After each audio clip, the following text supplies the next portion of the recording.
सोनम के घर फूलमती नाम की एक नौकरानी काम करती थी। उसके नैन नक्श बहुत सुंदर थे, बस रंग से वो काली थी। एक दिन, सोनम दीदी, आप कितनी सुंदर है और इतनी गोरी भी। काश मैं आपके जैसी गोरी होती। अरे लेकिन देख ना, कितनी मोटी हूँ मैं। मुझे तो पड़ोस की रानी अच्छी लगती है। देखने में गोरी, नैन नक्श अच्छे और दुबली भी कितनी सुंदर लगती है। फूलमती के मन में सोनम की बात घर कर जाती है। वो सोचती है कि उसे नहीं पता था कि सोनम को भी अपने से शिकायत होगी। अरे फूलमती, ये क्या किया? सब्जी में इतना तेल। वैसे भी मैं इतनी मोटी हूँ, ये खाना खाकर तो कभी जिंदगी में पतली नहीं हो पाऊंगी। अरे दीदी, मैं तो आपकी जैसी होती तो कोई शिकायत ही ना थी। गोरी गोरी। अरे गोरी ही तो हूँ, खुद को तो देख। तेरे नैन नक्श, तेरा पतला शरीर। फूलमती, कोई भी खुश नहीं है इस दुनिया में अपने रंग रूप को लेकर। किसी का कुछ न कुछ छूटा ही हुआ है। हाँ दीदी, लेकिन काली तो काली ही होती है ना। अरे शायद तू नहीं समझेगी। काश मैं भी रानी की तरह होती। अच्छा चल, आज रानी खाने पर आ रही है तो कुछ अच्छा बना लेना। तभी वहां रानी आ जाती है। रानी दुबली पतली गोरे रंग की महिला होती है। दोनों सहेलियां बैठकर गप्पे मार रही होती है कि वहां फूलमती खाना लेकर आती है। अरे रानी दीदी, आप कितनी सुंदर है। काश मैं आप ही की तरह होती तो कितना अच्छा होता। शुक्रिया फूलमती, लेकिन तुम्हारे नैन नक्श तो बड़े ही तीखे हैं। हाँ दीदी, लेकिन हूँ तो काली ही ना। वैसे तो मैं भी वो सामने वाली वंदना को देखकर सोचती हूँ कि काश मैं उसके जैसी होती। हैं दीदी, आप भी अपने से खुश नहीं? ना ना, मैं तो बहुत खुश हूँ। बस जरा लंबाई, काश मेरी लंबाई वंदना जैसी होती तो कमाल हो जाता। फूलमती उन लोगों को खाना देकर वहां से चली जाती है। वो सोचने लगती है, अरे ये क्या, मैं तो सोच रही थी कि सोनम दीदी सबसे सुंदर है, लेकिन लगता है सोनम दीदी कुछ नहीं। अब तो मुझे वंदना से मिलना पड़ेगा। देखो तो सही कि वो क्या चीज़ है। एक दिन मौका देखकर फूलमती वंदना के घर जाती है और उसके दरवाजे की बेल बजाती है। हाँ बोलो, क्या काम है? मैं ना एक काम वाली हूँ और घरों में काम करती हूँ। क्या आपको किसी नौकरानी की ज़रूरत है? हाँ हाँ, ज़रूरत तो है, लेकिन सिर्फ झाड़ू के लिए। वो क्या है कि पोछा मैं खुद लगाती हूँ, जिससे मेरी फिगर मेंटेन रहती है। दीदी, एक बात बोलूं, आप कितनी परफेक्ट हैं। मतलब आप में तो कोई कमी ही नहीं है। सुंदर शरीर, लंबी हाइट, गोरा रंग।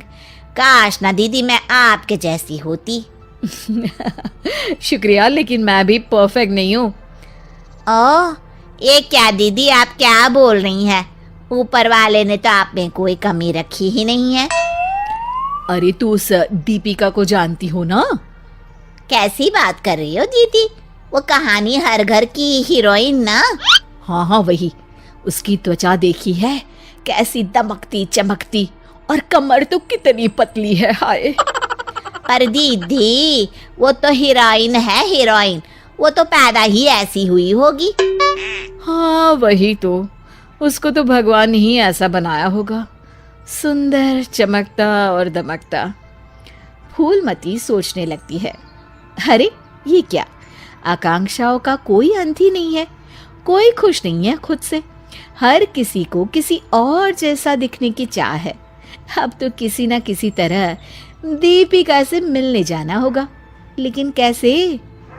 फूलमती एक दिन दीपिका के घर जाती है, जहां उसका बॉडीगार्ड दरवाजा खोलता है। कौन हो तुम और यहाँ क्यों आई हो?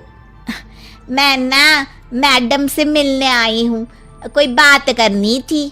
अरे चलो चलो यहाँ से, ये कोई धर्मशाला नहीं है जो बात करने के लिए आ गई मैडम से। तभी वहां दीपिका आ जाती है। अरे भैया आने दो, फैन होगी मेरी। फूलमती दीपिका के पीछे पीछे उसके घर के अंदर चली जाती है। मैडम, आप तो इतनी सुंदर हो जैसे कि कोई गुड़िया। हाय हाय, त्वचा तो ऐसी जैसे कि मोम। मैडम, काश मैं आपकी जैसी होती। अरे मैं काफ़ी परेशान हूँ अपने रंग रूप को लेकर। एक ही जिंदगी और उसमें भी भगवान ने मुझे ऐसा बना दिया। दीपिका को फूलमती की बात परेशान कर देती है। वो उसे पास बिठाती है और फिर कहती है, देखो, मैं भले ही सुंदर हूँ, लेकिन उसे बरकरार रखने के लिए मुझे बहुत मेहनत करनी पड़ती है। मतलब मेहनत क्यों और कैसे?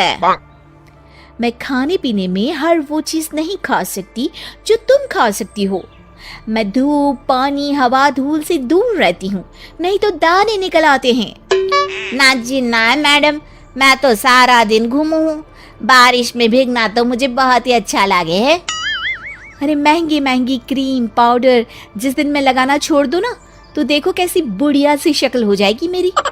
अरे मेरे ये सुंदर होठ, ये तो मैंने सर्जरी से करवाए हैं, जिसका मुझे बहुत ज़्यादा ख्याल रखना पड़ता है। दीपिका की बात सुनकर फूलमती वहां से निकल जाती है। वापस आती है सोनम के पास और काम करने लगती है। अरे फूलमती, क्या हुआ?